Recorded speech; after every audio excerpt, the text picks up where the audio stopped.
to order the March 28, 26 Planning Commission meeting. First item on our agenda is a determination of a quorum, which we do have. The next item is public comments, and we do have someone scheduled for public comments. I'll just mention that if you would, you come to the podium, yes ma'am, and state your name and your address, and as part of the public comments, if you could limit it to 3 minutes, we would appreciate it. Most definitely. Thank you. Hi, my name is Terry Genola. I live at 2307 Laurelstone Drive, and I am here excuse me, to make a few comments that represent those from our community. There are currently 52 homeowners. The comments that I'm providing are not only mine, they were consolidated and worked with the other three other individuals listed on the list, and quite honestly, it won't take long to cover them. What I've included with the handout that I've provided you is also page 8 of the PRD, which just has highlighted in various colors for you. You can tell I love kids. That will help as we go through the various items. So thank you very much, and I really respect and appreciate your time. The first one is that we support the proposed traffic diversion that is between the Granite and, it says Ann's Way. What I meant with that is actually Road E. It doesn't have a name yet. As well as the inclusion of a raised crosswalk. And Ms. Genola, I'm just going to tell them this is with regards to item 7D on the agenda, yes. The Laurelstone PRD amendment that we'll be scheduling for a public hearing later on in the meeting. Right. Thank you. There is also includes a raised crosswalk across that particular lane, and that lane does go exit or enter through Cushing Way.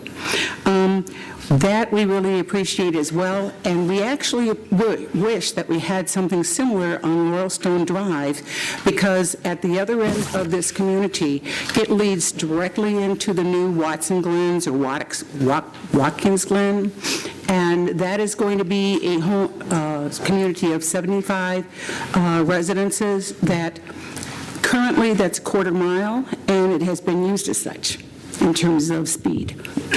People don't adhere to any sort of thing there. We also appreciate that Tony Wyman, who is with the Goodall, Goodall Homes, he's a developer there. He was very willing to collaborate with our community regarding the evolution of this development plan, from the original community center concept to the pool cabana concept, and now to a proposed amenity center that includes both a pool cabana and a community room. The third item is that we looked on this list, and although we found some locations for more parking, there are supposed to be 108 guest parking spaces, it was very difficult to find them, and we respectfully encourage that these spaces be thoughtfully distributed throughout the community to ensure accessibility and convenience for all residents and their visitors. Number 4, while we understand that the existing regulations may restrict the use of the floodway area behind the homes on Road E by Cushing, we remain concerned about the safety, the long-term pest control, and the maintenance in that area due to the proximity to the residential properties. And we encourage that there be continued consideration of a community walking path, as that was a key factor for many purchases for homeowners. And finally, we just appreciate the efforts. There have been concerted efforts between the planning department, Mr. Brownlee, Ms. Smith, and Tony Wyman with Goodall Homes, because they have worked diligently to try and proceed with the completion of this development. Those are my comments. I do appreciate your time and your consideration for these, and could answer any questions if you have them. Thank you very much. I would encourage you to come to the public hearing also, you would more than happy to make similar or the same comments as part of that public hearing. We will be scheduling that public hearing during this meeting today. And who knows, maybe these will be covered and there won't be any need. Well, there you go. Thank you. Appreciate it. All right, moving on to the consent agenda. Does anyone have any of these items that need to be removed that they would like to talk about? Or do we have a motion to approve the consent agenda? So move. Second. Jaco? Vice Chair Ava Water. Aye. Mr. Carroll. Abstain. Mr. Harris. Aye. Mr. Rollins not here, No. okay. Mr. Wright. Aye. Chair Halliburton. Aye. Moving on to the next item on the agenda is the GDO on motion. The first item on the GDO agenda is the Charles B. Smith property. It's the second re-subdivision of Lot 1, final plat for 3 lots on 5.96 acres, Zone PCD in GDO 1, located along Spike Trail and John R. Rice Boulevard. Clarissa Smith is the developer. Mr. Anthony, how are you doing? I'm doing good, Chair Halliburton. Good afternoon, members of the Planning Commission. So this is a final plat for the re-subdivision of the Charles Smith property, which is located along John R. Rice Boulevard. This item is before you today because it is in the Gateway Design Overlay District. The property is on PCD and GDO 1, and the purpose of the plat is to actually record 4 lots of record on 5.96 acres. Staff recommends that any approval be made subject to all staff comments, and I'm happy to answer any questions that you may have. Any questions for Mr. Anthony? Move for approval, subject to all staff comments. Second. Ms. Jaco? Vice Chair Ava Water. Aye. Mr. Carroll. Aye. Mr. Harris. Aye. Mr. Wright. Aye. Chair Halliburton. Aye. Next item on the agenda is Manson Pike Memory Care, initial design review for a 2-story, 51,976 square foot assisted living and memory care facility on 2.18 acres zone commercial fringe in GDO 1, located along Manson Pike. Murfreesboro Development Group LLC is the developer. Mr. Barbie. Good afternoon, Chair Halliburton and members of the Murfreesboro Planning Commission. This item on your agenda today is the Manson Pike Memory Care Facility. This is a 2-story, 51,976 square foot facility proposed on 2.18 acres. It's located along Manson Pike, just to the southwest of the Springfield apartment complex. The property across the street is owned by Middle Tennessee State University. Property is accessed off of 2 private driveway entrances, both to the east and west. It does not have any direct driveway access to Manson Pike from the property. Design-wise, they have provided the required parking and formal open space. Formal open space is provided by 2 seating areas, one in front of the building here, one at the rear of the building where the parking lot is located here. Both of those are providing upgraded surfaces as well as seating areas.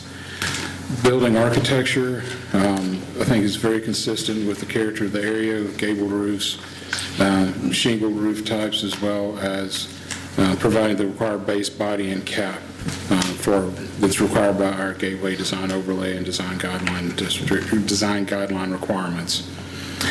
Do have one ongoing conversation about building materials. Currently has quite a bit of stucco shown on the plans. However, the elevations look like more brick. So we're going to continue to work with the architect in order to look at what the building materials are and exact percentages that are being required, that are being provided. You will see this again at final design review, and hopefully by that time we'll have those questions answered and have that information for you. Generally, this plan is in good order. We will see it again for final design review, and staff would request that any approval is made subject to staff comments. Thank you, Mr. Barbie. Any questions for Mr. Barbie? I'll make a comment. I think it's got a good look. It looks like something in the mountains. Yes, I agree.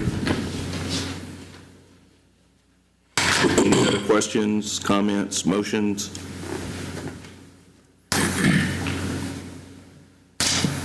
There are none. I'll make a motion to approve such staff comments. Second. Have a motion and second, Ms. Jaco. Vice Chair Ava Water. Aye. Mr. Carroll. Aye. Mr. Harris. Mr. Wright. Aye. Chair Halliburton. Aye.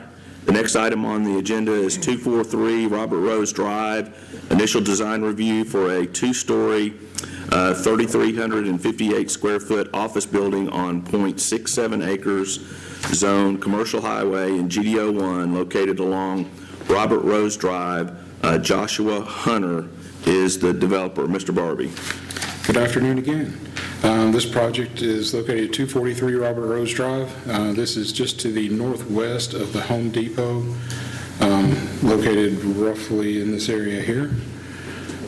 Access is provided through a single entrance and exit point along Robert Rose Drive at this location. Total square footage of the building is 3,358 square feet. Is proposed to be used as offices. I believe it is maybe a mortgage title office. As this is also in our gateway building architecture, I think, again, this is very consistent with kind of the character of this area. This is basically a photo elevation of what the building is proposed to look like. It is all cementitious materials, mostly brick with some small amounts of stucco and cement board siding. There's some additional square footage in the footprint. You'll see a little difference between what's shown on the site plan and what's shown on the footprint. The site plan includes the verandas and the patio areas that are semi-covered and they're open air, so that's why that square footage is a little bit higher. Staff feels that this plan is generally in good order and requests that any approval be made subject to staff comments. And this one, like the last one, will be coming back to you for final design review in April. All right, questions for Mr. Barbie? Or a motion?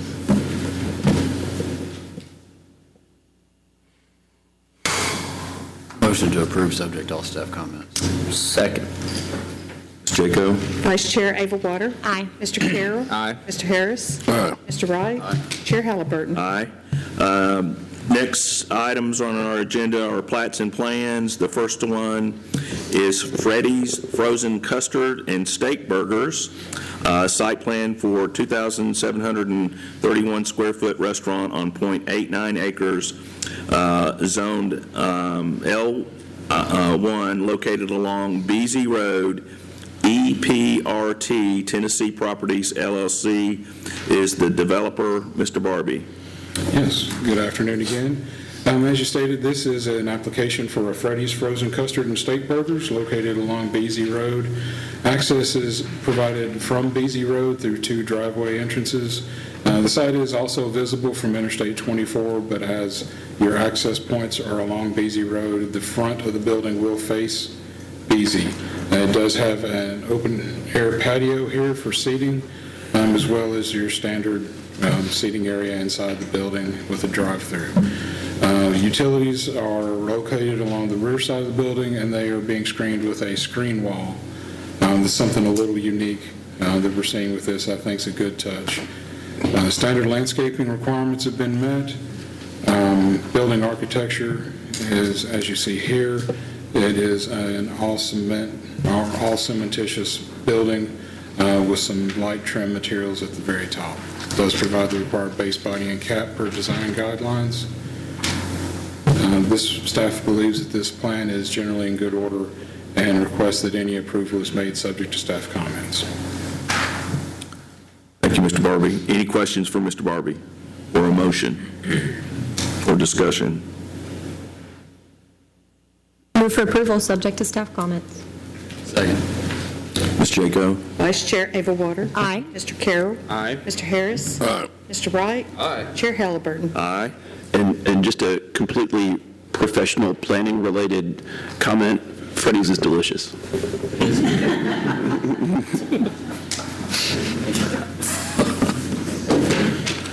you. We'll see what you say about this next application. I don't drink coffee. All right, the next application. Yeah, exactly. The next application, believe it or not, is McDonald's. Site plan for a 4,167 square feet fast food restaurant with drive-through on 1.51 acres, zone HI, located along Joe B. Jackson Parkway, Merrill Court. Oh, I did. Okay, I'm sorry. It's Mr. Barbie. I was going to say, did we skip one? Yeah, we did. Sorry, my fault. No. It was the French fries, wasn't it? Yeah, I apologize. All right, here we go. Seven Brew site plan for an 876 square foot restaurant on .59 acres, zone PUD, located along Veterans Parkway. Who Brew TN the Fourth LLC is the developer. Good afternoon again. As you stated, this is a site plan application for an 876 square foot restaurant on .59 acres located off of Veterans Parkway. The PUD that this property is located within does require that each site design meets the Gateway Design Overlay Standards, so you will see some additional landscape, fenestrations, and formal space areas that you might not typically find. Building elevations are as you see here. It is a single-side drive-through with an employee entrance on the right. We have found out that the right side does encroach into the side setback by approximately 4 inches. I've spoke with the design team, and we're confident we will be able to resolve that conflict with the setback or the encroachment into the setback without any issue. Staff believes that this application is generally in good order and would request that any approval is made subject to staff comments. And this is directly adjacent to the Chipotle that y'all approved last month. All right, any questions for Mr. Barbie on Seven Brew? If not, do we have a motion? Talking group today. Yeah. Move for approval, subject to staff comments. Second. See, we talked. Ms. Jaco? Vice Chair Overwater. Aye. Mr. Carroll. Aye. Mr. Harris. Mr. Wright. Chair Halliburton. Aye. Next item is the McDonald's on Joe B. Jackson, site plan for 4,167 square foot fast food restaurant with a drive-through on 1.51 acres, zone HI, located along Joe B. Jackson Parkway, Merrill Court, and Elam Farms Parkway. McDonald's USA LLC is the developer. Ms. Smith.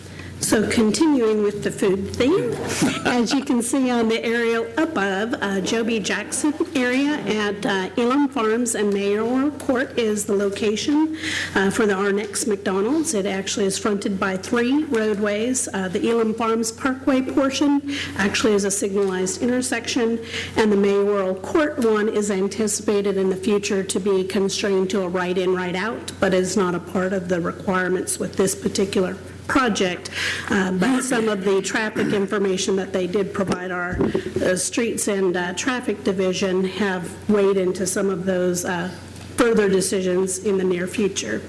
This particular McDonald's, most people don't utilize it, but all of our parking is based on floor area as defined in our zoning code, which allows for some exception areas like storage, frozen coolers, an entry foyer, those sort of things.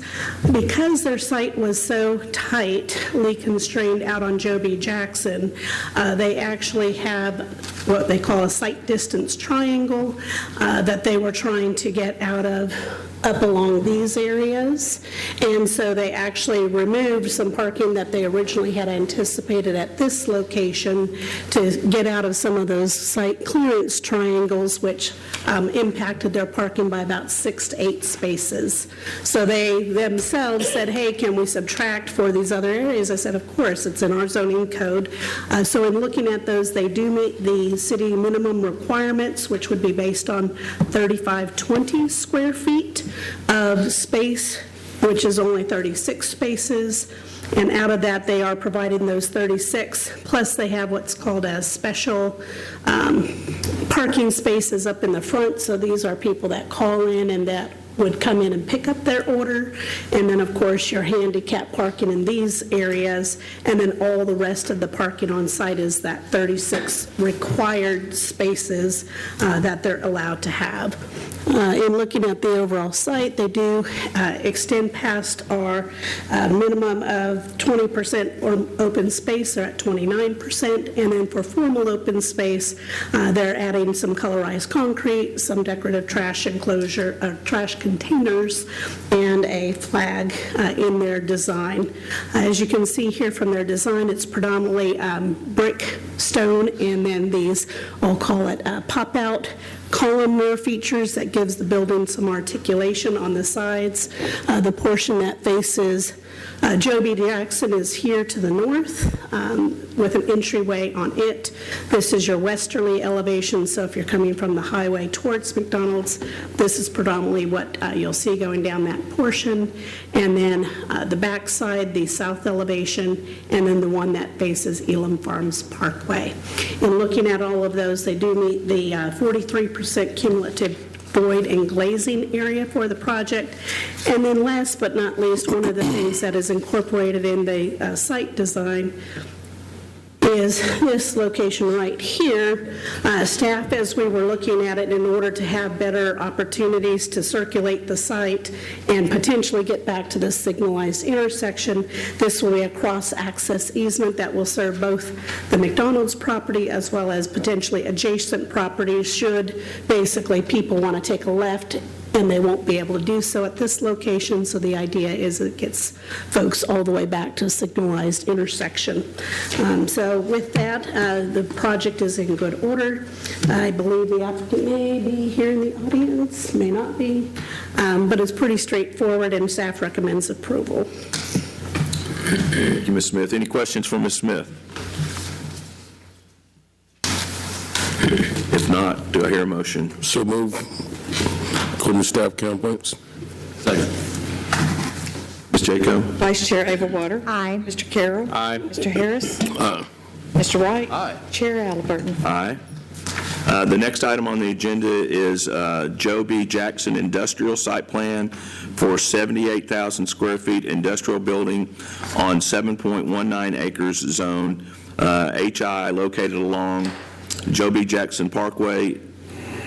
Ted Kankabaris is the applicant. Again, the aerial that you see above is the subject site. It looks a little bit odd. It's actually proposed to be a flag lot, but if you look on GIS, it looks like it's two separate lots, but the current lots include this whole portion. So one of the things that they will do in a second step process is they'll file for a plat to separate those areas. So we had to look at both sites to make sure that they both independently could provide parking, adequate access to the site. Of special note, when you're looking at the back side of the project, these driveway approaches will continue to be used for the adjacent neighbor, as well as a couple of drive approaches in these areas. So staff wanted to make sure that we took a look at and include appropriate access easements for the project for what we anticipate will be the two separate parcels. So normally you don't see very colorized maps, but most of the roads in this location are all private. The only signalized intersection is here at Hollis Westbrook Lanes. Everything else is direct access. So you have direct access here at Joe B. And direct access here through private roads. This is your TDOT location that you just approved last month, and then to the north of the TDOT is a future hotel facility as well. So when we're looking at it, those areas identified in green will be new access easements provided by the lots, and the one thing that staff is still waiting for that may change a little bit is truck turn template, so we can see that the neighbor that will have their own ownership can get into and out of their project site. And then there already is an access easement in the yellow area to the south, but what you will notice is these green parking spaces. So those are actually surplus spaces that they will actually have usable by either property once they actually break it down.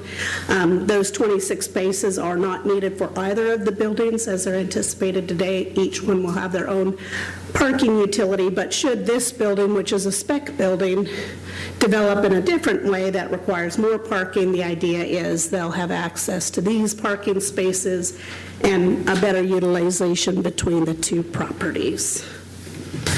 I mean, looking at it, they are looking at having 3 potential office spaces that are kind of facing the backside of that 1800 Joe B. Jackson, and then they're looking at truck docks along the backside, and those will face towards the west.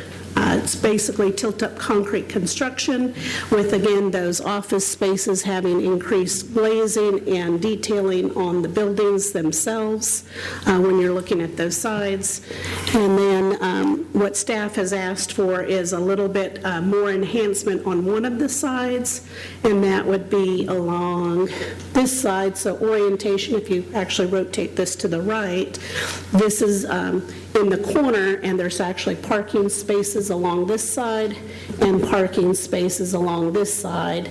So we want to make sure that office has the appropriate facade in this area. So with that, staff believes it's in good order and should approve subject to staff comments. And this is a regular site plan review, no public hearing. Any questions for Ms. Smith? Move for approval, subject to staff comments. Second. Ms. Jaco? Vice Chair Ava Water. Aye. Mr. Carroll. Aye. Mr. Harris. Aye. Mr. Wright. Aye. Chair Halliburton. Aye. Next items on our agenda under new business. First item, speaking to scheduling a public hearing. It is a zoning application for approximately 2.79 acres located along Gresham Lane to be rezoned from CL to an RS-15 to P&D, Franklin Road Christian School, P&D. Franklin Road Baptist Church is the applicant. I knew you didn't look like Ms. Kerr. All right. Yes, sir. I'm going to present this for Ms. Kerr today, Chair Halliburton, and good afternoon, Chair Halliburton and members of the Planning Commission.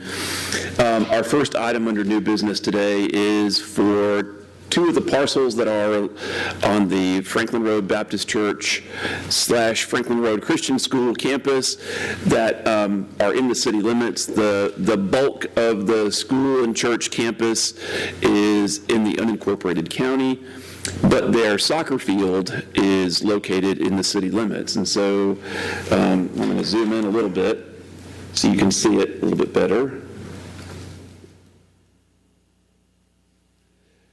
So right at the northwest corner of Franklin Road and Gresham Lane, you see the property in, well, I guess you don't see it, do you? If the cable department could change it over to my screen, I would appreciate it.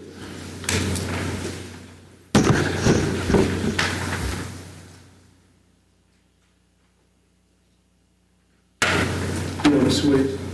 Yeah, if you don't mind, thank you.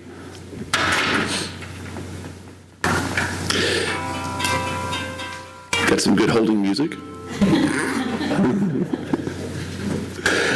So you'll see the property colored in blue, it's RS-15, and the property colored in pink is currently zoned CL. And you can kind of see underneath the CL and RS-15 is the existing school soccer field, and just at the very bottom of the CL is some existing parking for that soccer field. The soccer field went to the Board of Zoning Appeals back in 2019 as an expansion of an institutional group assembly use, a school, and the BZA approved that special use permit in 2019. The church and school approached us last year and mentioned that in the near future they would be coming to us because they wanted to light the soccer fields and include some sound amplification as well. And we advised them about the ordinance that was adopted last year regarding school uses, and that one of the things that triggers a planned development approach is if there are athletic fields or recreation fields that are going to be lit or have sound amplification, of which this will be both. And so the church and school have submitted to us a rezoning application for these two parcels to rezone them to a PND so that they can light the soccer field and provide some sound amplification as well. They've gone through all of the standards that are required for schools that are going to be proposed to be zoned as a PND. There are a few exceptions. Some of those are related to the conditions that were placed on it by the Board of Zoning Appeals, one of those being that there be no lighting or sound amplification. So obviously this is an exception to that requirement, and they're going about it the right way by requesting a planned development so that the Planning Commission and City Council can have oversight of the plan. Another exception is that there will be some light spillage onto Gresham Lane that will exceed the half-a-foot candle, but because that's going onto a street as opposed to a neighboring residential property, from staff standpoint, we see that as a reasonable exception, especially considering the small amount of spillover that is proposed.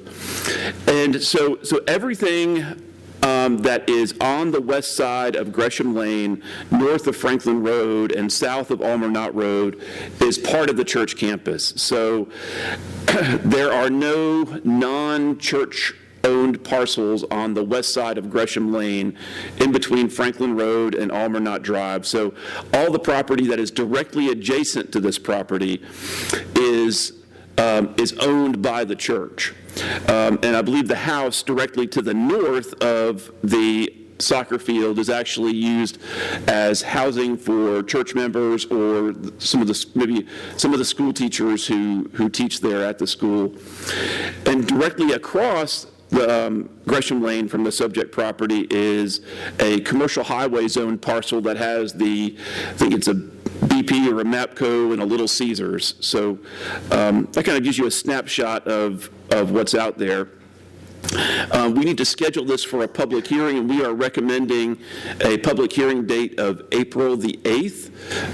As a reminder, our evening meeting due to spring break is April, the second Wednesday of the month in April, as opposed to the first Wednesday. We have some representatives from the church here today. Pastor Joel Norris is here, Mr. Sam Huddleston, who I'm sure none of you have ever seen before, and Kevin Chasteen with Griggs and Maloney, who did the pattern book for this application. Be happy to answer any questions. Is the applicant wanting to speak, or?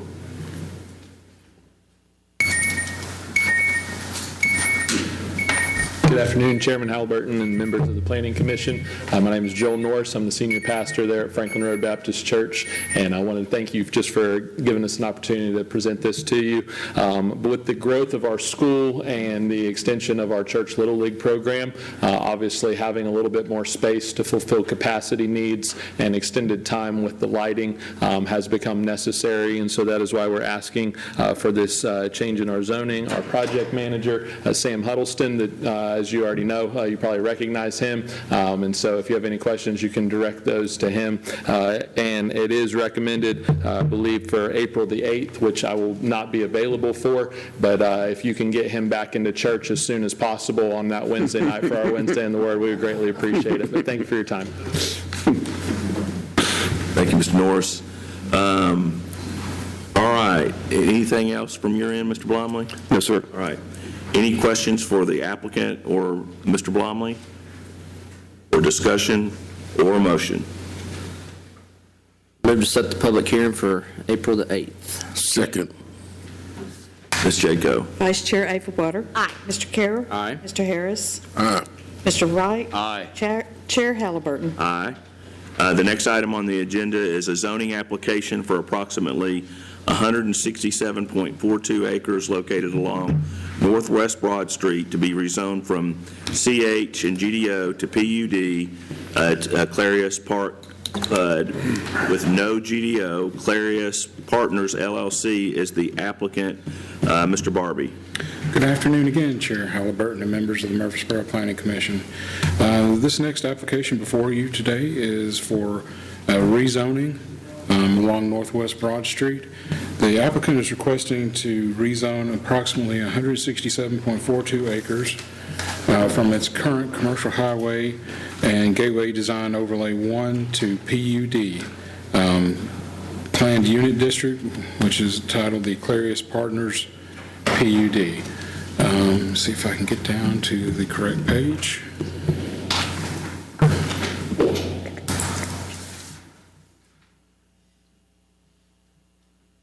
A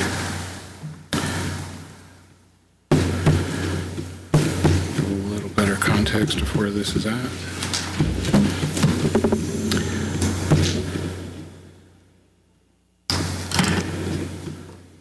There we go. Before I get started too far, I do want to point out in the allowed uses chart, there were a couple that were left in the report that have since been removed. So recycling and contractor storage yards have been removed from that list now and are no longer requested. And also the stream buffer was previously at 60 feet, and the applicant has increased that to 100 feet to provide better buffering. Total PUD, total land area is 167.42 acres, with the net PUD area being 155.1 acres. Difference in that acreage is a 5-acre donation to the Murfreesboro Water Resources Department for operations of their facility at Blanton Drive. The rest of the acreage is going to be public roadway systems and right-of-way inside the development. Access for this development is going to be provided along Northwest Broad Street. Primary entrance will be further to the east where a signalized intersection is proposed.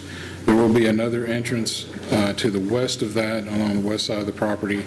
There will be a non-signalized intersection with right in, right out only.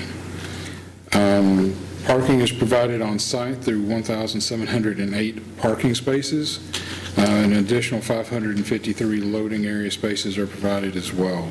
This is designed to be a large-scale industrial park with some commercial uses as well.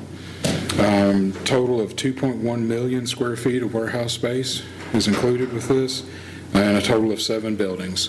Building sizes range from 90,000 to a little over 1 million square feet, with a maximum height of 75 feet.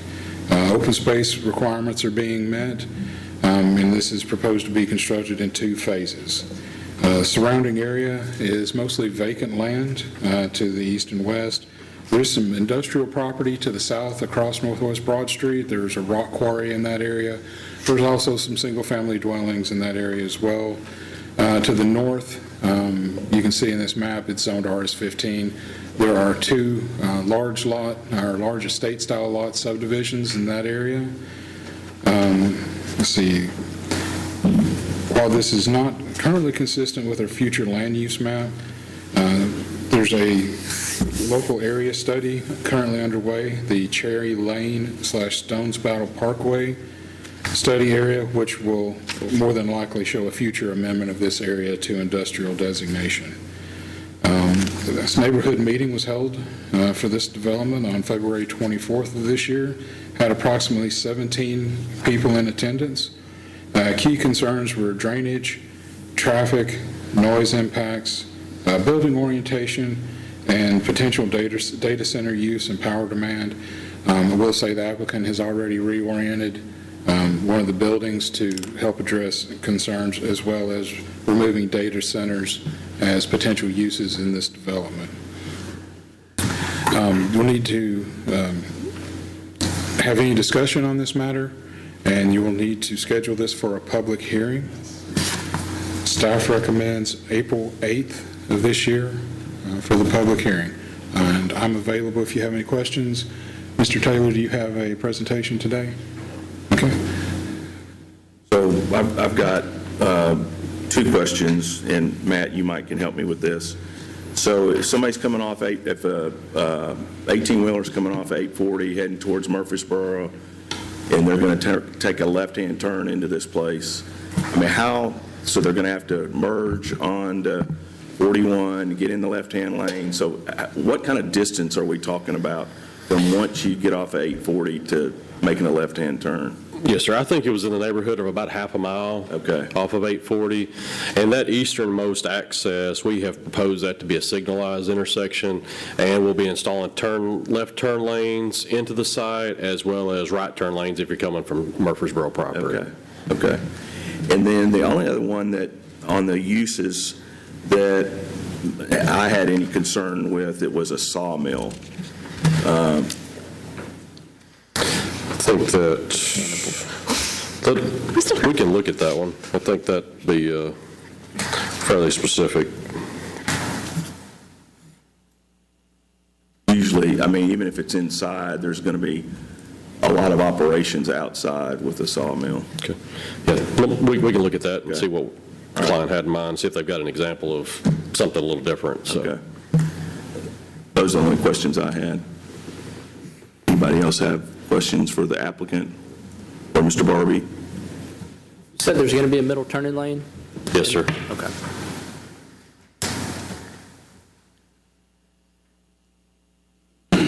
All right. I'll make a motion to set the public hearing for April 8th. Second. Ms. Jaco? Vice Chair Averwater. Aye. Mr. Carroll. Aye. Mr. Harris. Aye. Mr. Wright. Aye. Chair Halliburton. Aye. The next item on our agenda is a zoning application for approximately 1.37 acres located along Rushwood Drive to be rezoned from OG and RS8 to PCD. Wayne Belt is the applicant. Mr. Barbie. Good afternoon again, Chairman Halliburton. This next application before you today is a proposed rezoning, or is a requested rezoning for 1.37 acres along Rushwood Boulevard from Mr. Wayne Belt. They're requesting to rezone from Office General and RS8 to Planned Commercial District. They're calling this the Bellwood Office Park PCD. It will look very, very similar to the Jefferson Square development that's just to the north of this property location. While it will be very similar to that, in both use and design, it will not have access to Jefferson Square. All access will be from Rushwood on this property. As you can see in they've provided a use chart within the body of their plan. It is a very limited list of uses. Let's see if I can get down to it just so you have a good understanding of how few uses are listed here. They're all professional and service related. So again, very similar to what they're proposing with Jefferson, what was proposed with Jefferson Square. They're also doing all cementitious and brick exteriors, and I'm just scrolling and I'm not finding it right very quickly. But as you can see, the layout does exit onto Rushwood, and it's a total of 6 buildings. Internal parking to provide good access throughout the facility and good circulation. They did hold a public meeting for this. I believe it was on February 25th as well. Mr. Barbie, go page two pages down to page 18, and you'll find those permitted uses. There they go. The small square here is the list of permitted uses within the park. Let's see. Sorry, I got off track there. So they did hold a public interest meeting February 25th for this development. There were no attendees at the meeting. Except me. Except Matthew. Did you have a Fredericksburg with you at the meeting? I didn't. I wish I would have. I was going to say, Freddy's wasn't open yet, so Matthew was there. Mark was there also. It was the shortest neighborhood meeting we've ever been to. Excellent. So Planning Commission will need to hold any discussion on this matter today, staff would recommend the same April 8th public hearing date. And I just wanted to give a little bit of extra context. So there was a site plan that was approved for the larger portion of the requested area because it's zoned OG. And Mr. Belt's plans were to develop that as a part of the Jefferson Square subdivision with access only back to Jefferson Square and then back to South Church Street. Was not able to come to an agreement with the Jefferson Square Owners Association, and so now Mr. Belt is proposing for it, instead of to have access to, through the Jefferson Square subdivision, to have access back down to Rushwood Drive.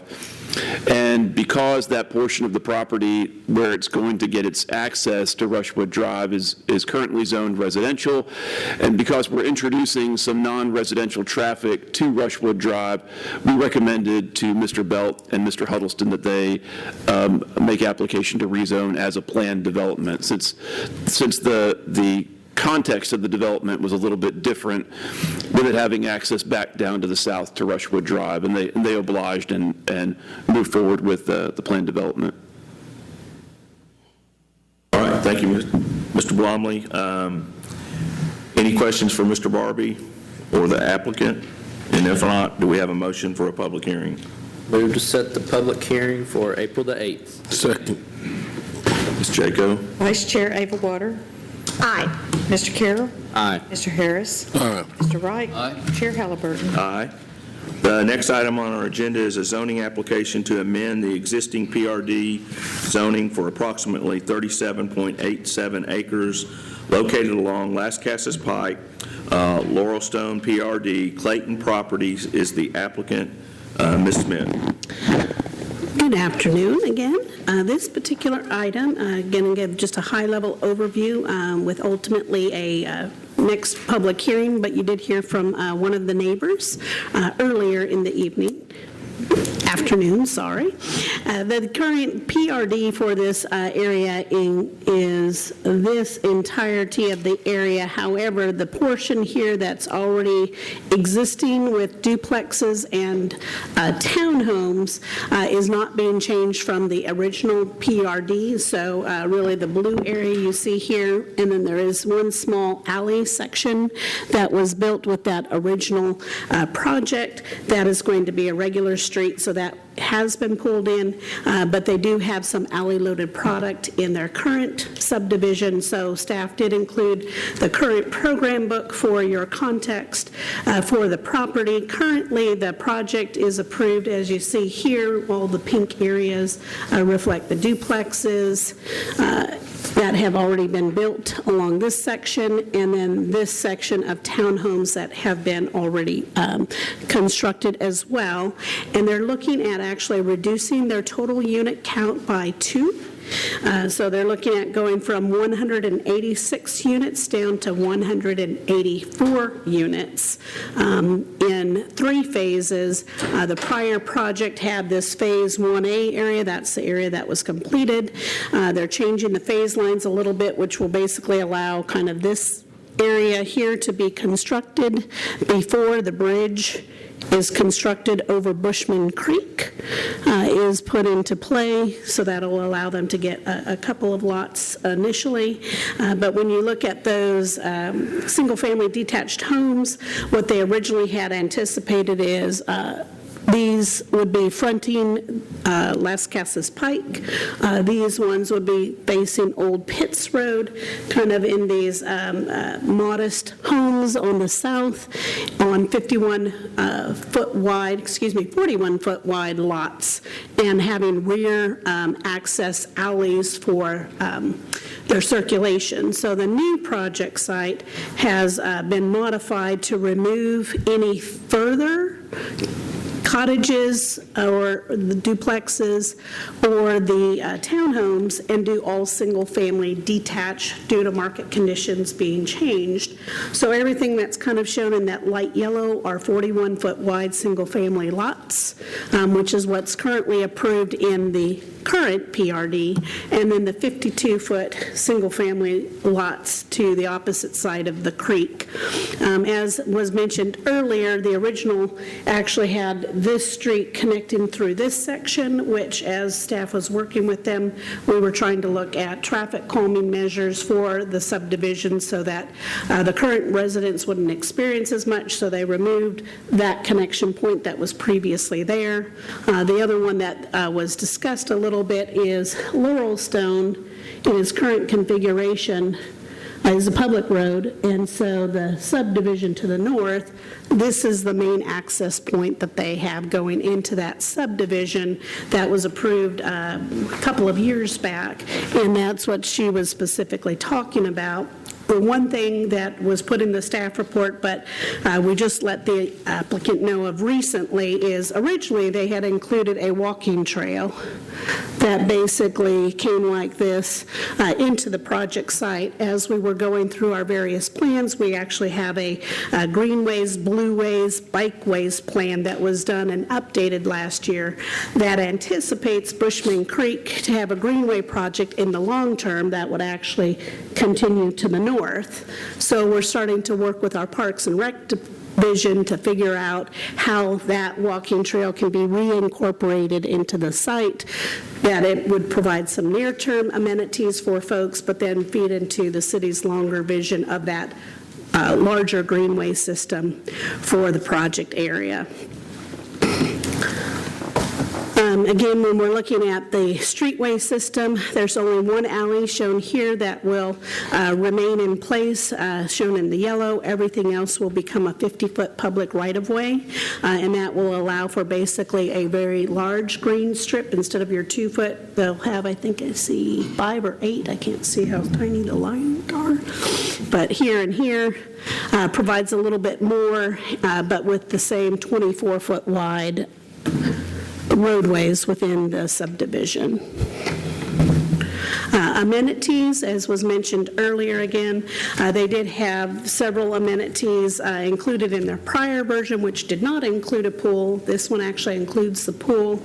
They have some initial information about those cabana elevations, and I think, as was mentioned, there's a little bit of parking that's proposed with this one here, and I think what I heard was if there could be other parking distributed. All of the existing homes, though, do have adequate parking within their own initial ones, but I think previously, and you can see a little parking area here, they did have a walking trail that went in that backside and provided about 10 parking spaces, so if somebody wanted to get to that trailhead and then go from there on, that would be an opportunity. So we are looking at bringing some of those modifications before you at our next meeting. Again, the phase 1, they're looking at peeling away the existing versus the proposed additional ones, so that phase 2 they could actually construct without building the bridge over Bushman Creek. But as soon as they finish this small portion, that critical connection would be required, and that allows access over to the schools on the opposite side of the creek on Cushman. Again, here's the breakdown, and I think we had a little bit of a conversation during the joint study session last week. This is kind of what that 41-foot lot looks like as far as having some joint shared water and sewer on the same side or keeping them close together versus the 52-foot. So we've asked them to provide that here. All of the units will have a 2-car garage with the ability to park another 4 cars outside of the footprint, as well as accommodate their trash in their behind their fences. Couple of comments that staff had is when I looked at the original single-family detached homes, those ones had water tables around all 4 sides of the building. We are going to have some of these buildings that are going to be facing their backs onto Las Casas, so we think that that should be appropriate to add those. But of note, the sizes of the homes are going to be increasing for these particular units from what they were previously, but they'll go from a 6,500 square foot single family product to a 5,330 square foot, 41-foot wide lot, and then a 6760 square foot for the 52-foot wide lots. So, you have a little bit more diversity in those, but again, it's all single-family detached on their own individual lots of record. One of the things that I wanted to point out is along Las Casas. One of the big changes is, as I mentioned, the back of the unit will be towards this way. So they are looking at having a landscape area there, but there are multiple easements along Las Casas Pike. So we're really going to have to work closely with them to make sure that landscape improvements are outside of those 30 and 20-foot wide easements that are along Las Casas.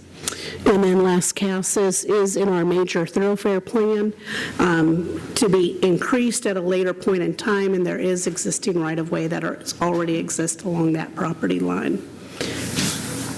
Again, materials that they're looking at using is all cementitious materials. One thing I did note, prior approvals showed more of this kind of a decorative garage option. Some of those detail sheets didn't show that, so we just want to make sure that's clear within the program book. And then what we're trying to do is take components of the areas that have already been built to include them kind of at the end of the program book, so that this program book would ultimately show all the what applies to this particular subdivision, but those pre-existing homes really won't have any of their development standards being changed, so we wanted to make sure to clearly show that. And then really the last page of the staff report highlights the 4 items that we're going to be continuing to work at, but we think that they can be ready for a proposed public hearing on the April 8th date. So there was a lot of discussion about the 41-foot width. I mean, are we okay with that, or is that still a point of discussion, or where are we with that? So we had, at the very beginning, when Goodall approached us about this, we had discussions with Ms. Smith, the Water Resources Department, and she felt for this particular development we could make that work because they were actually decreasing density, and they were, from what was already approved, the existing plan has a few detached units, but is primarily an attached zero lot line type unit. And so Ms. Smith felt that they could make this, she felt confident that they could make this work with the 41-foot wide lots. And Ms. Smith, you mentioned a comment about the water table all the way around. Are you requesting that, or they have already agreed to it, or is that still That's what I'm requesting. I haven't had a chance to get back with the applicant on that particular point, but I was trying to look at it from, here's what we already have approved, and some of it you couldn't tell if it was an oversight because there were so many planned developments coming through this cycle, but the applicant is here. I don't know if that's a head nod that they're okay with.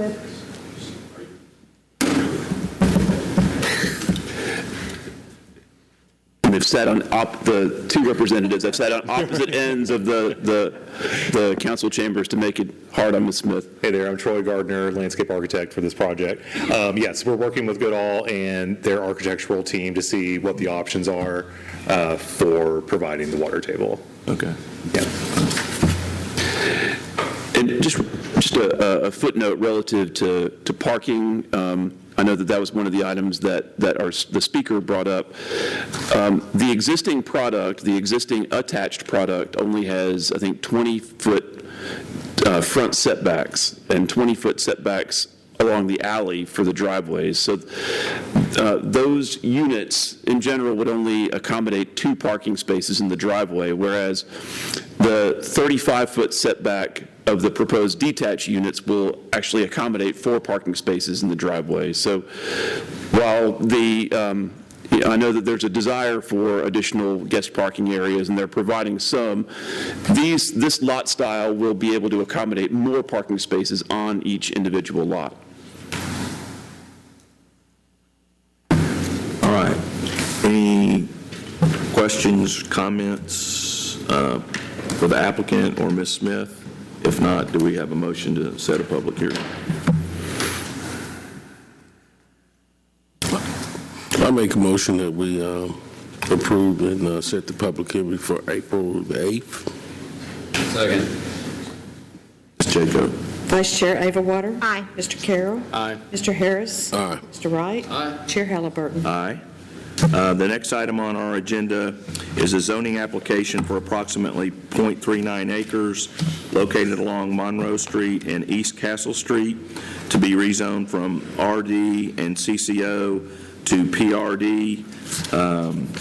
Monroe Street Flats PRD and CCO.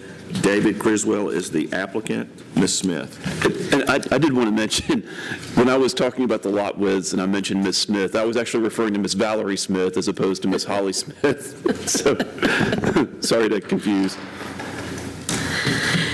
All right, so this particular item actually went before one of the early joint City Council Planning Commission workshops. You may recall Monroe Street and East Castle is within our CCO, and as you can see on the aerial on the drawing on the screen is RD zoning, which is duplex, is on the 4 properties that are all contiguous with each other within this particular area.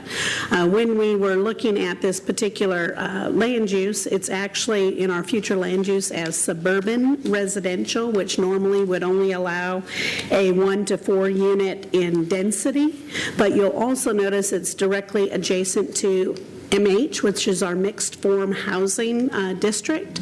And based on the context of the size of these lots, these are actually, this whole bank of lots that goes to the north are very small lots in comparison to everything else around it. The city does have a transition policy that would generally allow for consideration of the adjacent land use in place. We think that this is a place where it is appropriate. So we did spell out what the future land use for those are, and with the mixed form housing, that would actually allow for a higher intensity, but generally it looks at 2-family, 3-family, and no more than a 4-family building. However, you all might recall back in December, you had a joint workshop study session on their layout, and the applicant was looking at really these being only 1 and 2 bedroom units to serve really an affordable housing type of component, and they received positive reception from the group in its entirety. So as we looked at that particular one, you can see adjacent to and around the project site, there are the blue area. They're anticipating to keep that existing duplex unit because that's actually in very good condition. However, the duplex that exists to the south on that project site is in very poor condition, and that's where they wanted to scrape and replace that one and replace that second unit with a 5-unit building. So as we were looking at, and I believe you saw some earlier renditions of their proposed layout that they have for the site, here is kind of the end result that actually instead of having all the parking along Monroe Street, they split a portion of it along Castle and a portion of it along Monroe Street. Both of those streets are local streets, so it doesn't go against our street specs. If it was a collector road, you normally could not back straight out because of traffic safety concerns, but that is not the case here. But you can see here the larger units, 3 of the larger units and 2 of the smaller units, and this is really the summary that breaks down those units. The multifamily, which is the 5-unit building separate from the duplex. And when we're looking at this, they're looking at consolidating the lot into one singular lot. So with that being a merged density, it would be at 17.92 units to the acre, and that's on their lot size of 0.39 acres in size. And then you'll see the parking requirements. The duplex is basically providing for 4 parking spaces, although you can see they have parking for the 1 unit that will be here and then 1 unit here, so they have adequate parking on their site with a little bit of surplus. And then here along Monroe Street, because it is a 5-unit building that classifies as a commercial structure for building and codes, which triggers ADA, so they did have to put in an ADA space and the offloading zone for it, and so those do not count count towards your regular parking. So 1, 2, 3, 4, 5, 6, 7, 8 are the amount of regular parking spaces being provided, and total bedroom count is 8, so they're right at meeting those requirements within their project site. The things that they are looking at, here's an anticipation of the elevation that has some base of building water tables in it. It's just missing it in these 2 small sections of the building. And then when you go to the sides of the building that are facing Castle Street or facing the north, those ones do have that base of building water table included. The back does not, and it's, within about 12 feet of the property line, so most likely you won't see that back, but usually we include that to help with long-term maintenance on it, but they are looking at brick being along that whole backside, which at least helps with not having materials deteriorate. They are looking at adding little storage units to the back of those units, and so if you imagine a little storage unit coming out, the end of that will be within 5 feet of the property line. That's where that 5-foot setback is, and then they have a small pad for themselves. As staff was working with them through the landscape, because the site, again, is extremely tight, the CCO does allow for a 3-foot perimeter planting yard. Council and Planning Commission seemed okay with them not having to provide a lot of extra landscaping like you might normally, and during that discussion, normally you would have a buffer landscape at this location between a PRD and that RD zoning. And again, they're asking for an exception to not have that. And again, it's staying as a duplex next to a duplex. The reading of the room during the joint study session was that would be adequate and acceptable. And then another component that they're looking at having a exception to is only providing a 4-foot sidewalk along the fronts of the property with a wheel stop in place. Normally, the city standard design guidelines are 7 feet with no wheel stops, so that it's clean. You don't have drainage to clean out in between that curb, and you get adequate ADA parking. The applicant believes that this will work for them, and the only thing I will say is a little bit tight is the back of the cars to the front of that stall is right at 19 feet. So there is no sidewalk along Castle Street, but it does stay out of the travel lanes at that 19 feet. And then to the south, we actually have a lot more room. Here's your 19 feet. But you can see you have this very large drive apron that will basically have a new sidewalk that connects through. And then there's really only one parcel there before you get to the new concrete that's at the First Baptist site that goes all the way down East Castle Street. There are a couple of these things that do need to be updated when we're looking at the setbacks that are being requested for the property. CCO usually likes to have shorter build-to lines to exclude parking in the front, so they are asking for exceptions to allow a deeper setback for both of those streets. And they're looking at a 5-foot rear yard setback on the property site. And the one thing that they did not include that we've asked them to include is where the trash cans will be going for this particular project site. We don't serve commercial new uses, so that would have to be a private hauler that provides that in place. But you can see on the north side of the building there are the HVAC units with the appropriate screening. Any kind of, if they did a private hauler with a smaller carts, they would need to appropriately screen and include those in the program book as well.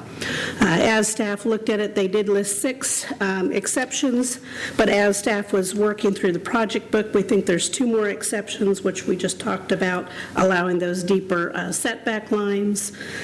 And with that, let's see if I'm missing anything else. And then here again, staff believes that the applying the MH mixed form land use designation is more appropriate here.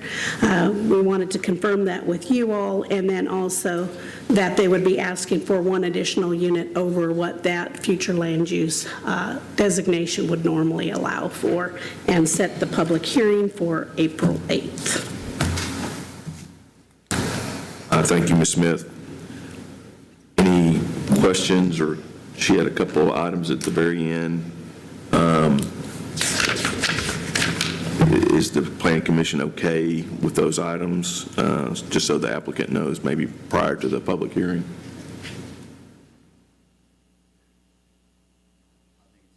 Projects.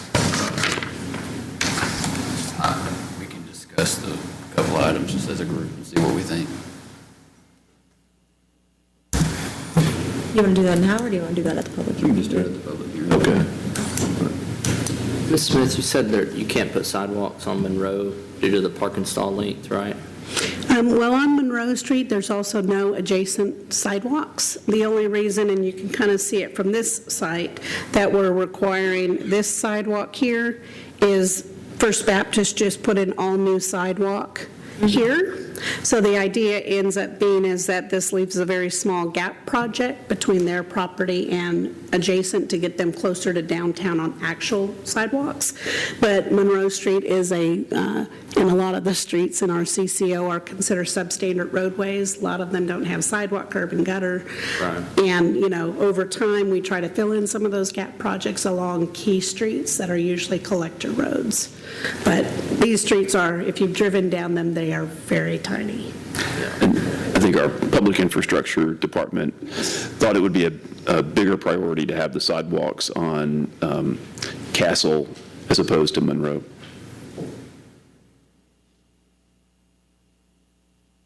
All right, any other questions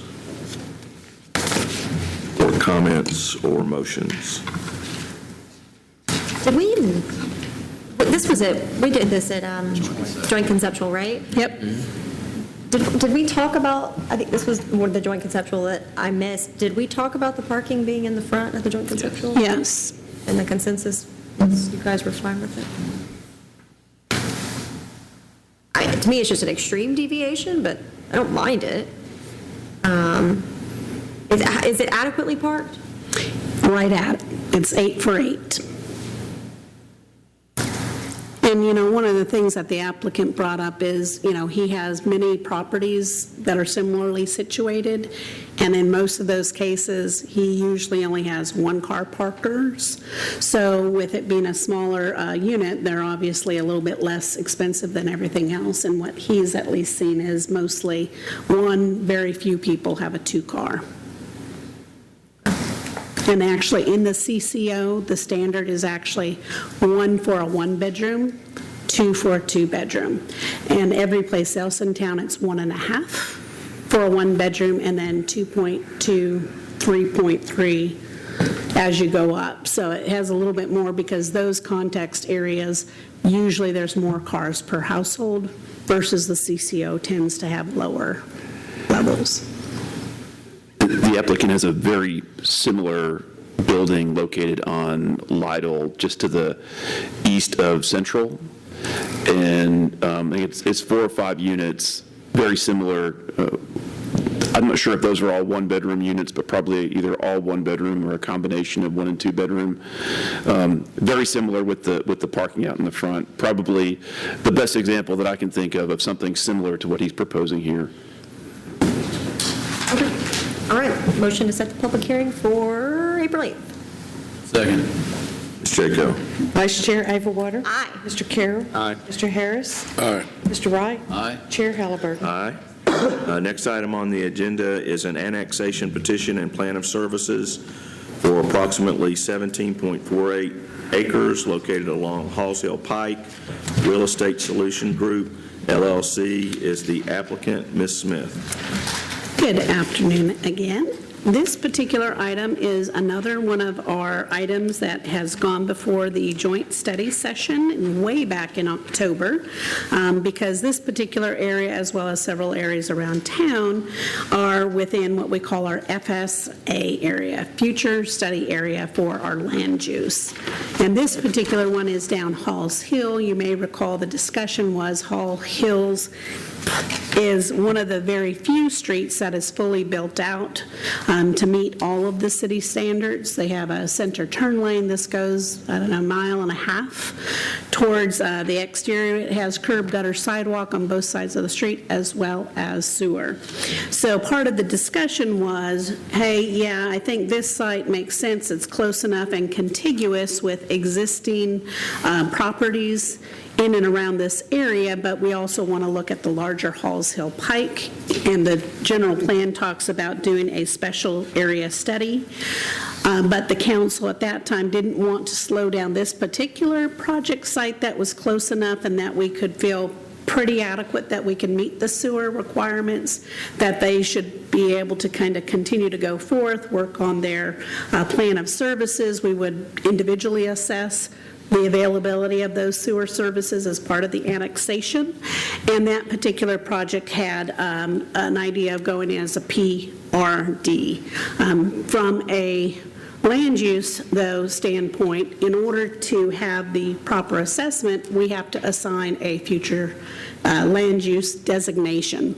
The closest one to this one is AUR. The policies say that our planning director and public infrastructure department can make recommendations for those designations. So we're doing it based on that assumption, but we just want to kind of make you all aware that that is something that we're having to do because there is no designation, and we did not think to ask about it during the early joint study sessions.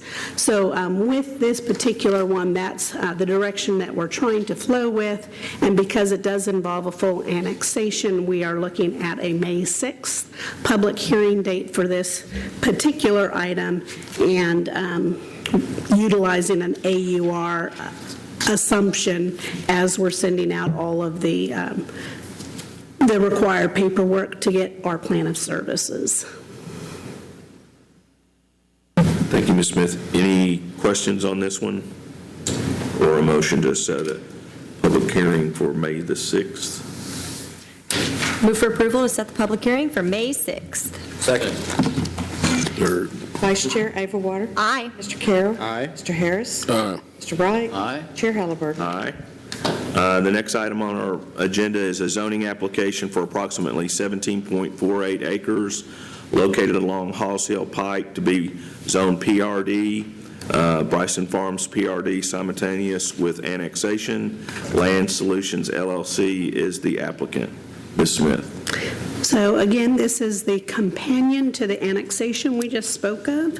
As you're looking at the aerial here, you can see where that property is located along the south side of Halls Hill Pike, with Lillard, the closest street to the west, and Twin Oaks to your east. Predominantly, you have single-family detached homes along the southern and western sides of the property, but then once you go to the north side of the street, you have an apartment complex almost directly across the street, some commercial uses.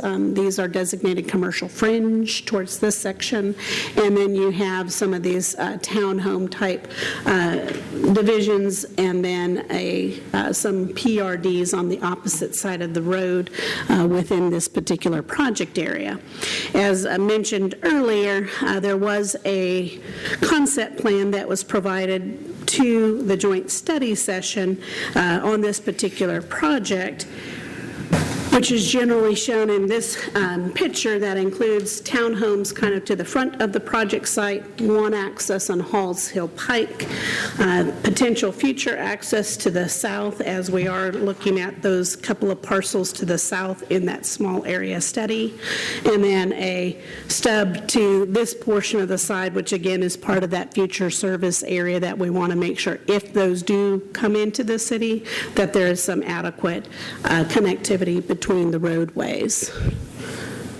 One of the things with this particular breakdown that you might not have realized, and as staff was going through it, and we started to briefly talk about it last week, which I appreciate your lively discussion, we were talking about the specifics of the AUR FLUM policies. So you may recall back almost 2 years ago when we adopted those new land use maps, this was the biggest area of talking because it changed a lot of only single-family detached areas to allow for townhomes, but the council wanted to be very careful in how many townhomes that they were allowing in different sections of town.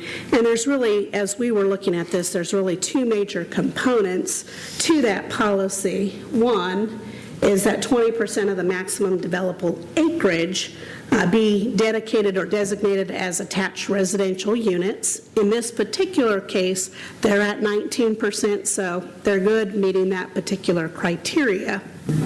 However, the 40% maximum overall unit count is not being met. So in this case, they're not dedicating any special property for public purposes to the county, the city, or any of those persons, but they're asking for a 10% overage in that particular category. So as we started to talk last week, when is it appropriate, when is it not?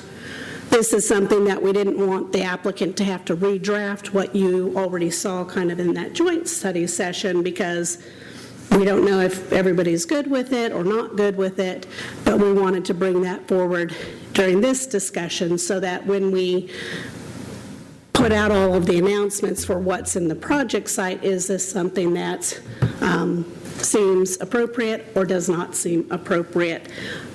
Otherwise, they meet all the other types of criteria, but those are really the one, and again, it comes from our 2035 comprehensive plan. That is a document that is only adopted by the Planning Commission. It is not adopted by the City Council. So I think most people see that as more of an advisory document, but when we do all of our analysis, it's based on those policies for how we can provide services citywide, and we do have quite a few AUR policy or subdivisions. That is the reason that you see most of the planned developments that you see nowadays. So with that, if you have any questions, and I know Matt's here, he normally doesn't give a presentation at our initial kickoff meeting, but there are some items that he may want to better express.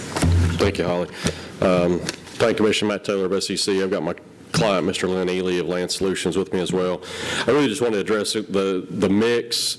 You know, when we looked at the project early on, you know, we were given we feel like better architecture, enhanced architecture, more open space. We're also trying to help with some stormwater issues in the area.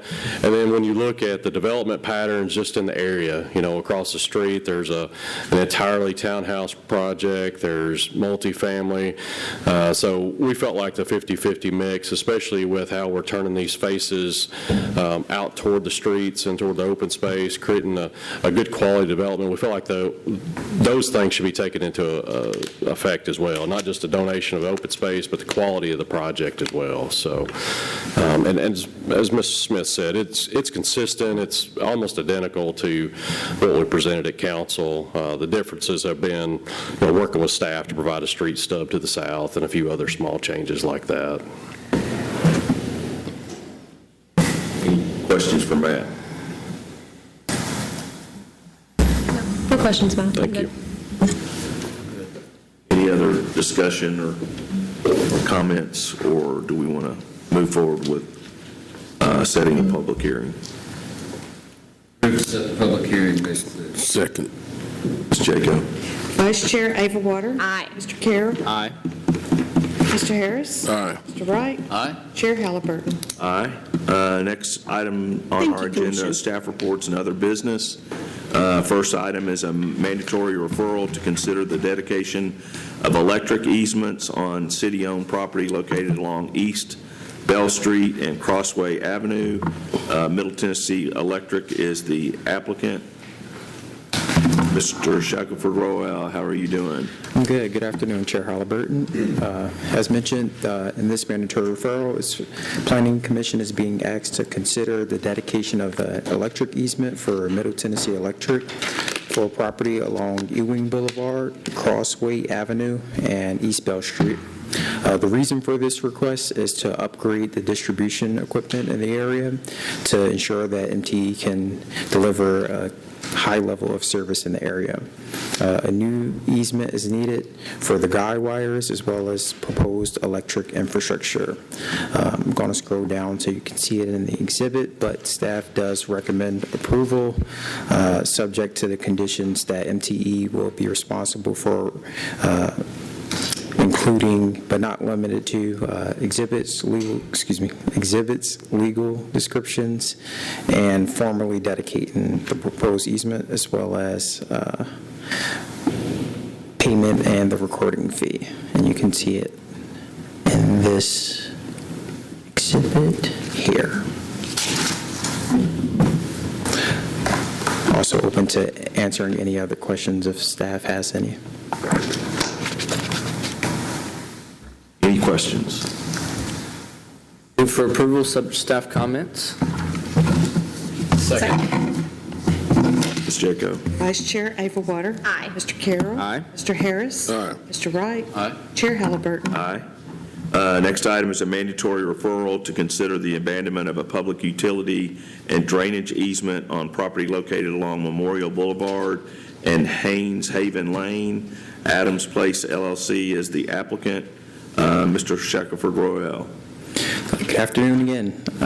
In this mandatory referral, Planning Commission is being asked to consider the abandonment of a 10-foot public utility and drainage easement for Adams Place, located along Haynes Haven Lane and West Memorial Boulevard.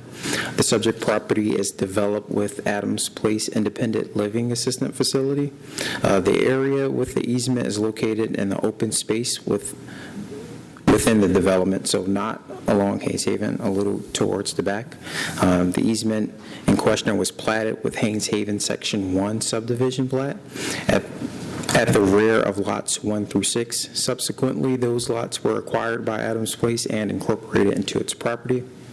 An exhibit below will show the location of the existing easement and is included in the agenda materials, as well as a letter prepared by Huddleston Still on behalf of Adams Place. Staff recommends that Planning Commission approves this, subject to the following conditions. Final review of this document be subject to the approval of the legal department, as well as payment and fee, and that easement can be seen in this exhibit. So this is Haynes Haven. This is the public utility and drainage easement. Open to any questions from Planning Commission. Any questions? Move for approval. Second. Ms. Jaco? Vice Chair Averwater. Aye. Mr. Carroll. Aye. Mr. Harris. Aye. Mr. Wright. Aye. Chair Halliburton. Aye. The next item is Cherry Lane, Stones Battle Parkway Corridor Study, small area plan. The City of Murfreesboro Planning Department is the applicant. Mr. Newman, how are you doing? I'm doing great, Chair Halliburton, thank you, and hello, members of Planning Commission. This is the Cherry Lane update that we wanted to give you. This is in final draft form. Just for a little bit of background, October 2024 timeframe, the state started talking with us about choice lanes coming down I-24, and then with that conversation led into whether there would or would not be an interchange along I-24 north of 840. And so the city had originally planned for 2 interchanges there. They said, you may get 1 or you may get 0. And so that spurred a lot of discussion within the city with TDOT and kind of how we go from there. So that spurred off what the Cherry Lane study is. So we looked at how would this land develop out to the east of 24 as it goes up to Broad and then over to 840, how will that land develop out with or without an interchange? And so we've put a lot of work, a lot of staff hours, a lot of consulting hours into this. Kimley Horn was involved in this tremendous amount, as well as Pape Dawson. And so we have today Kevin Gunther from Pape Dawson, Bradley Yarbrough from Kimley Horn, and they will present this. So, Mr. Gunther. Thank you, Mr. Newman. And good afternoon, Chairman Halliburton, Planning Commission, city staff. Pleasure to be here. I'm going to try to get to a PowerPoint here. It's, if you look in the taskbar, it will be one of the items that's open on the taskbar under the PDF. The Adobe symbol. There we go. Okay. It's the other tab. Very good. I will try to keep this brief. I know we have looked at this at the joint workshop and has been a point of discussion for a while. The PowerPoint is really as background information, and I'm not going to dive into deep detail, but at any point, if you would like to discuss in detail any of this that we're talking about or pause, please let me know. So really the main objectives, I think Mr. Newman did a good job of highlighting some of the things that have spurred this, and transportation is a big part of this, and the interchanges at 840 and I-24 are a big part of this, and how to make sure that that east-west connector works for the city and for future development on the north side. And then also, of course, putting some vision to the land use and making sure that our infrastructure matches up with that vision are big pieces of why we've done this.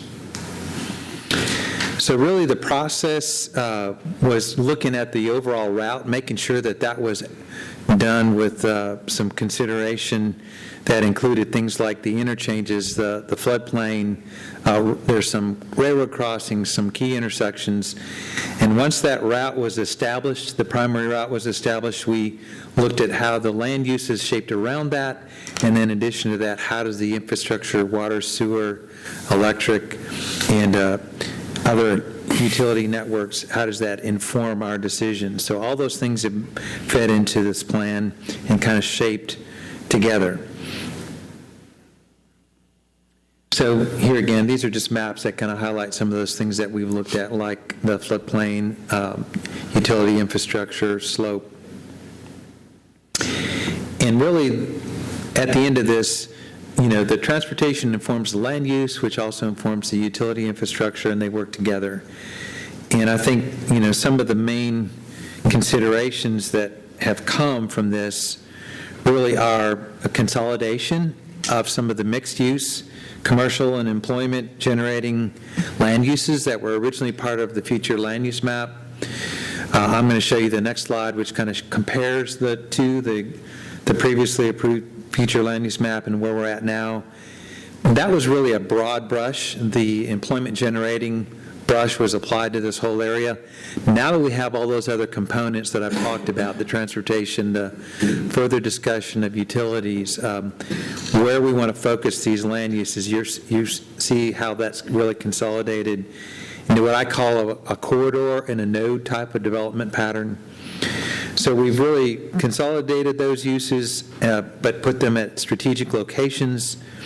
I think we've tried to look at creating stronger transitions between the land uses, especially as it relates to surrounding residential. And then we wanted to increase some light light industrial opportunities, because we realized that was in play when it came to economics and the employment generating as well. So here on the left is the previous future land use map, and on the right you'll see where we've landed, and you can see how, as I discussed, the corridor itself has really shaped out this pattern. So we've created two versions of the plan. One is accommodating the interchange at I-24, which we believe is the superior approach, and we hope that that is the infrastructure that gets in place, but we wanted to make sure to give you a Plan B if for whatever reason that changes. So we've looked at both of those, and you can see those. On the left is where we've accommodated the interchange. On the right is if we didn't have the interchange at I-24, the main difference being just a little less commercial and mixed use, at that point of juncture between 24 and the Stones Battle Parkway. It's our recommendation that the city look at Plan A, the interchanges, the superior approach, and the one we're promoting, would hopefully be your land use map. We also looked at some conceptual planning for specific parcels within the corridor, and really the intent was to show a couple things. One, we're promoting the idea that these areas are important for a planned development approach when you can apply it. It'd be good to consolidate some parcels to make sure that a planned approach is taken. We just try to provide some development patterns that could work with that context. And then also, taking that same pattern is something you could look at if you're applying this to future bubbles in the future land use map.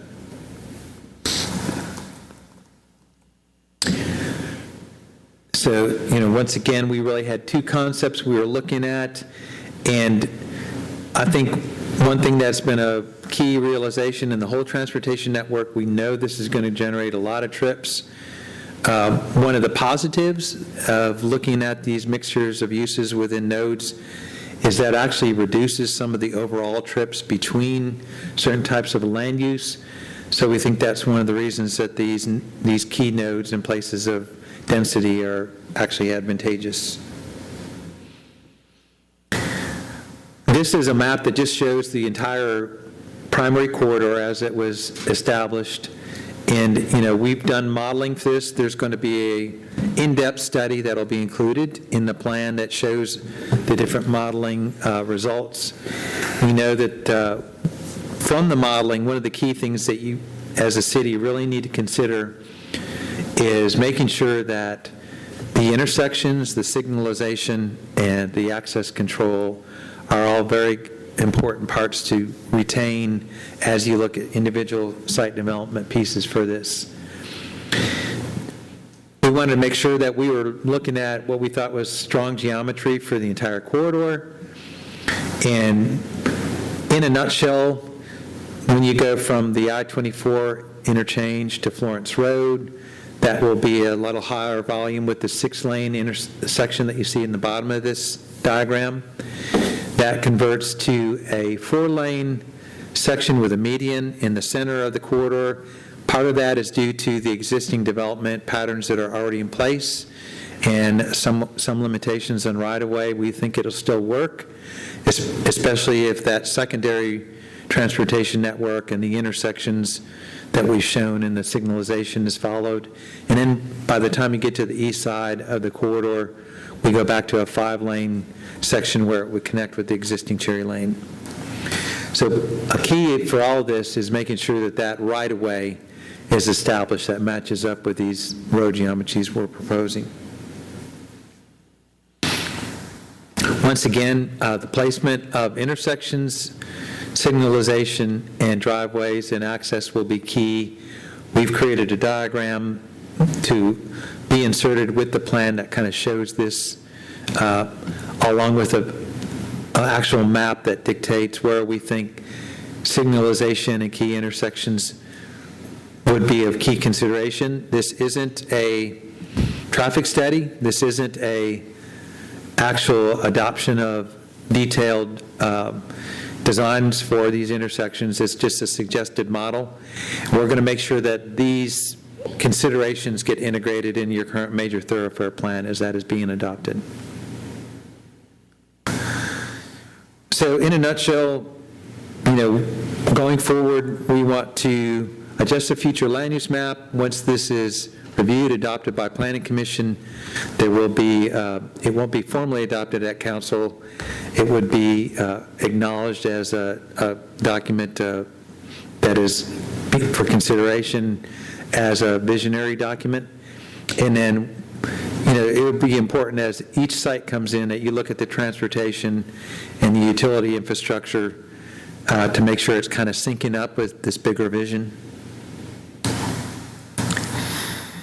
And then this becomes really the tool for your annexation, your development and capital investment strategy. So that is the summation of my presentation. Glad to take any questions. Brady is here as well, and of course, we are requesting a public hearing and glad to further discussion at that hearing as well. So I have a question. In a situation like this, how far down the road do you go in trying to get the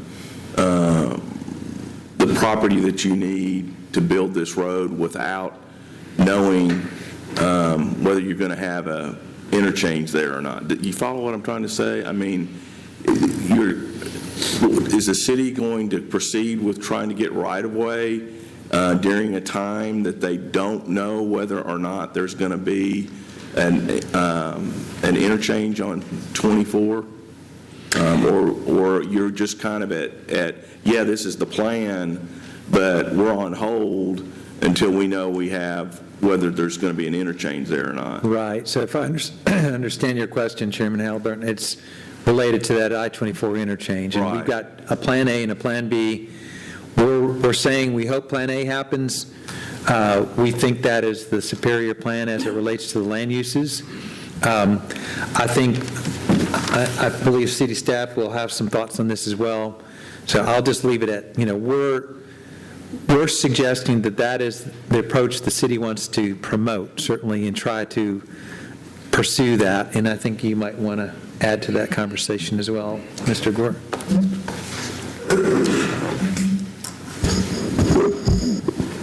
Good afternoon, Chairman, Planning Commissioners. I think this is of such critical nature that we would have to secure the right-of-way, even if we don't know that there's going to be an interchange there. Okay. And I don't know how that looks, what form that takes. We've met with all of the property owners out here, and they know the critical nature of it. We've kind of got a little bit of that issue going on right now with maybe the Rutherford County School System that are looking at the Dismukes property on the west side of I-24. We've made them aware that we have a strong interest in a section of that property for the interchange, and they're looking at it potentially for a school site. And so I think we've got to, at this current stage, protect the interest of that interchange. It's just too critical of an infrastructure component. Of course, it's going to be up to the city council at the end of the day, but that would be my recommendation right now. And if you had a crystal ball, when do you think you're going to have an answer? Well, we're working it really. I mean, we're working with TDOT very aggressively. They are not picking their developer for the Choice Lane project until this fall. So in one way, TDOT's kind of saying, well, we can't make a decision. It's going to be up to the developer of the Choice Lanes. They'll decide if an interchange is warranted according to their pro forma. This plan is intended to be an enticement to that developer to say, look at what we've planned for, look at what we're trying to put into the I-24 corridor. We want this to be a carrot for them so that developer says, hey, they're ahead of the game, they're being proactive, we've got the traffic model, we've got the trip counts, land use, the entire deal. So we're going to use this as a sell to that developer once we know who that, now we don't know who that is yet. So Isn't it a design build? It is. It's going to be a design build, and that's where, the good news is they were going to stop at Sam Ridley as a phase one, and from Sam Ridley to 840 was going to be a to-be-determined phase two Choice Lane. I think the way it's played out now is they're going to be taking it all the way to 840 at the onset. So I'm hoping once the developer is selected and we are engaged with them, that we'll hopefully have some idea within 6 to 9 months after that we can do it. So I know that's a year from now, or that could be a year and a half from now, but that's the time frame I think we're looking at. What we're trying to do until that point, it's unique, and I've run this analysis. There's only about 150 acres that change land use with the interchange versus with no interchange. Okay. So there's really, and there is an economic impact involved with that. I mean, it's a significant economic impact for that 150 acres to become more employment generating, more commercial, retail, industrial in nature. So, So are you talking about disputes or Horde with the EG? It's when you have an interchange, there's 150 acres that are, so we're trying to get people to do a phase one to say, listen, if you have a piece of property that shows land use A and without an interchange, and land use A and B with an interchange, can we talk about a phase one where there's common land use between with or without an interchange, and just wait until we know about the interchange to start maybe that phase two component. And if it doesn't coalesce, then we can take that plan again and use the no interchange model to program that future use. So I know I don't mean to be talking out both sides of my mouth, but we do have a strategy here, and this plan is a big component of that to try to sell the need for an interchange on I-24. Well, and it also bears mentioning to your point, Mr. Gore, I believe that if you look at the two scenarios that are presented, the road network itself does not change very dramatically between the two. So as far as the acquisition of right-of-way, much of it would be the same under either scenario. Yes, that's correct. Yes, the actual street itself. So I am talking more maybe the interchange, but yeah, for right-of-way purposes, between I-24 and 840, yeah, we've got to secure that corridor right away, regardless of if we have an interchange or not. It's a good point. And that's kind of where I was going at, kind of the chicken or the egg, but does that stop you from trying to acquire right away? And what I'm hearing you say is the answer is no. The answer is no. Again, the interchange would require more right-of-way acquisition, but as far as the linear corridor, I don't think that limits us at all. Does it stop you from breaking ground on it until you figure out the interchange on any of it? No, I don't think so. I think. What was your question? As far as like starting construction, would they completely hold off on full design and construction and everything until they figure out the interchange? Yeah, just so you all do know this part, basically from this corridor from 840 down to Murfreesboro Road or US 41, we did apply for a $25 million build grant. That requires about $11.7 million in local participation. But if we get that build grant, we may look at going ahead and building that section of Stones Battle between 840 and 41. Now, between 41 to Florence, and then from, that's the area that I think is going to be maybe who knows how long that'll take. But from Florence to 24, I think that's going to be development driven primarily, and I think we've got some projects, at that conceptual stage that will get us that right away, and actually the city may be participating in widening the road or putting more lanes in, but we'll get a lot of development participation as well. I'm looking forward to this. I was kind of a younger man when, Medical Center Parkway and the right-of-ways were just coming through, and we were dealing with or I wasn't dealing with anybody, but the city was dealing with Mr. Howard Smith, and they were dealing with, all these different farmers to try to get it, the Swain property, and, it's hard to see that, what has happened 30 years later or whatever the number of years it took.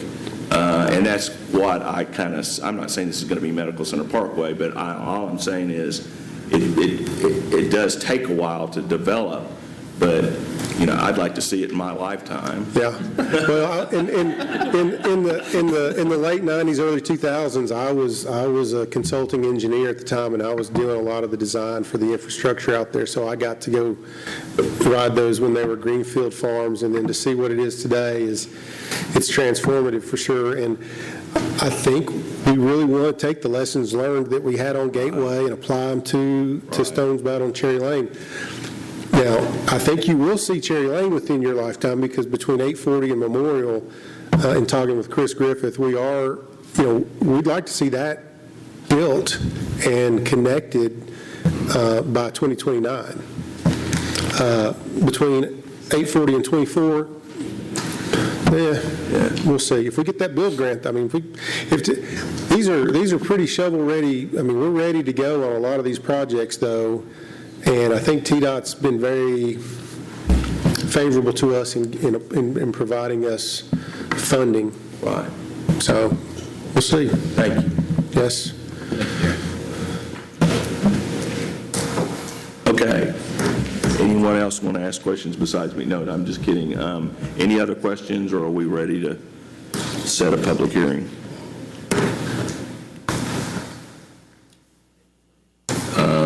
May 6th. Public hearing for May 6th. Second.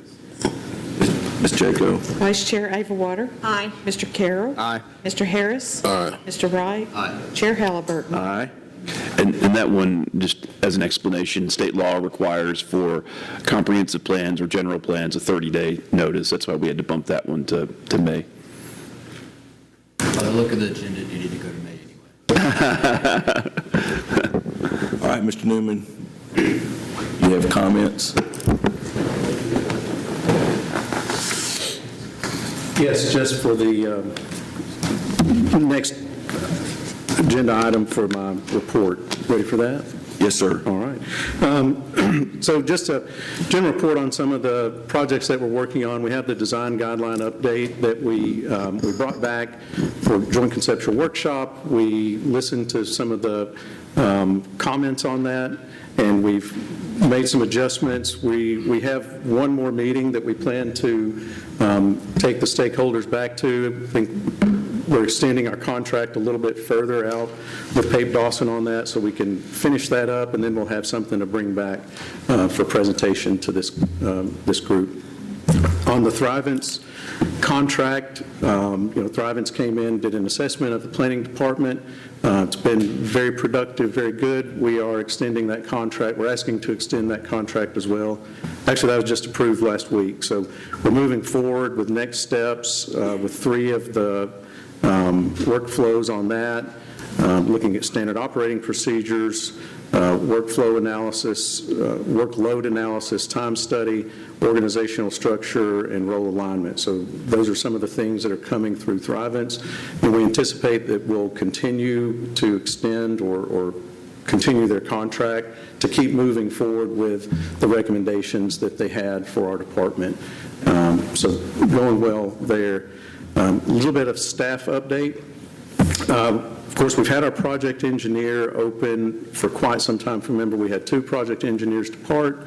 We were able to hire project engineer with a PE, Lee Holloman, and doing very well, but we've not gotten a lot of interest with that project engineer position of late. So internally, we've discussed hiring an engineer in training, an EIT, and so that would be somebody without the PE that, typically they're seeking the PE, and so we're looking to hire an EIT for that position. What that'll do really is broaden the applicant pool, and we'll still get somebody who's very competent for that role, and we'll be able to do an excellent job. We have a lot of EITs that work in the city doing similar type work, and so that's what we would have here.